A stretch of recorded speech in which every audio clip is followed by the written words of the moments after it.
हर कहानी की एक शुरुआत होती है और एक अंत, लेकिन द्वारका की कहानी एक ऐसे अंत से शुरू होती है जो आज भी समुद्र की खामोश लहरों में जिंदा है। यह है उस स्वर्ण नगरी की गाथा जिसे कृष्ण ने अपने योग बल से बसाया था। समुद्र ने खुद 12 योजन भूमि दान में दी, पर एक शर्त के साथ, जब तक कृष्ण रहेंगे समुद्र सीमाओं का सम्मान करेगा और समुद्र पीछे हटेगा, और जिस दिन कृष्ण चले जाएंगे समुद्र अपनी अमानत वापस ले लेगा। अध्याय 1। श्राप की शुरुआत। हर विनाश की नींव कहीं ना कहीं रखी जाती है और यदुवंश के विनाश की शुरुआत हुई कुरुक्षेत्र के रणभूमि पर।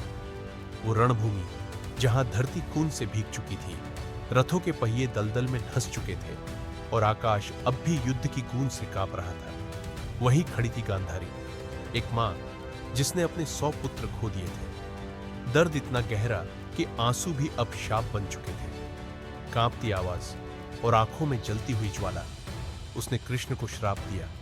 कृष्ण, जैसे मेरा वंश समाप्त हुआ है, वैसे ही 36 साल बाद तुम्हारा यदुवंश भी अपने ही हाथों से नष्ट हो जाएगा। श्राप ने जैसे नियति को जकड़ लिया, लेकिन यही अंत की शुरुआत थी, क्योंकि दूसरा बीज बोया गया द्वारका में, जहां सांब, कृष्ण का पुत्र, अहंकार और मजाक में ऋषियों का अपमान कर बैठा। ऋषियों की आंखों में धधक उठा क्रोध और उनके श्राप से जन्मा एक मूसल।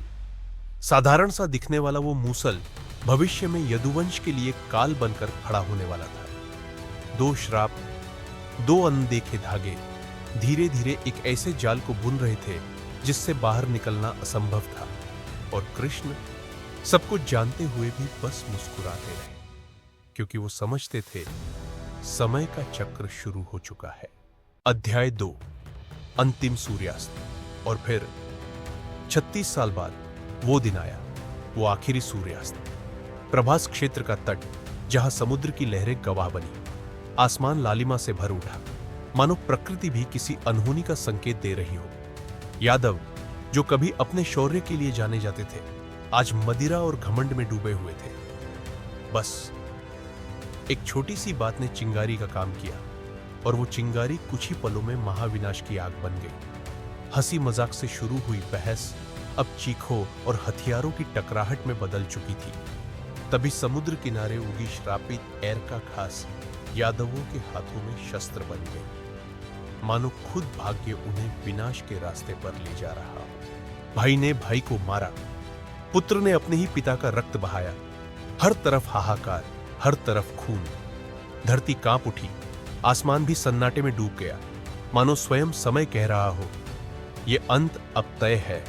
और वहीं दूर खड़े थे कृष्ण, आंखों में गहरी पीड़ा, लेकिन चेहरे पर अद्भुत शांति, क्योंकि वो जानते थे ये सब नियति है। धर्म की स्थापना के लिए अहंकार का विनाश जरूरी था। यह यदुवंश का अंत था, पर धर्म के युग का नया आरंभ। अध्याय 3। कृष्ण का मौन प्रस्थान।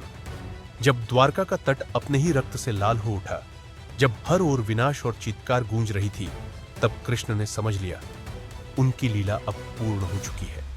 वो अकेले ही जंगल की ओर निकल पड़े, शांत कदम, पर आंखों में असीम गहराई।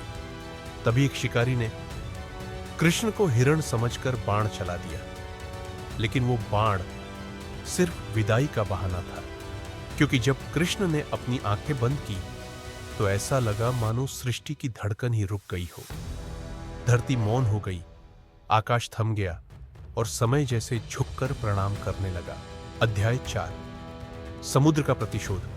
कृष्ण के प्रस्थान के साथ ही जाग उठा समुद्र, जिसने वर्षों पहले वचन लिया था कि जब कृष्ण लौटेंगे वो अपनी अमानत वापस ले जाएगा। अर्जुन ने स्त्रियों और बच्चों को बचाने की भरसक कोशिश की, पर उनकी आंखों के सामने ही सोने के महल, ऊंचे प्रासाद, विशाल द्वार लहरों की ताकत से ताश के पत्तों की तरह ढह गए। दिन और रात का फर्क मिट गया, बस ऊंची ऊंची लहरें और विनाश का भयानक शोर। वो द्वारका जिसे देवता भी देख चकित रह जाते थे, अब समुद्र की गोद में समा रही थी, और जब प्रलय थमा तो वहां बस था एक अथाह समुद्र और उसकी गहराइयों में दफन एक स्वर्ण युग। निष्कर्ष कहते हैं, समय हर याद मिटा देता है, लेकिन द्वारका की यादें आज भी जीवित है। उन डूबी हुई शिलाओं में जो गोताखोरों को छूकर आज भी इतिहास की फुसफुसाहट सुनाती है।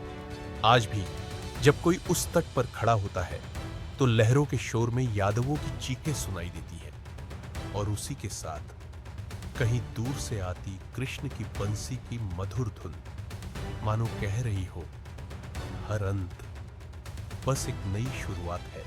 अगर आपको भगवान कृष्ण और द्वारका की ये अद्भुत कहानी पसंद आई हो तो वीडियो को लाइक जरूर करें।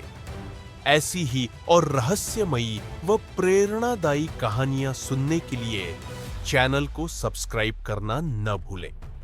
मिलते हैं अगले वीडियो में। जय श्री कृष्ण।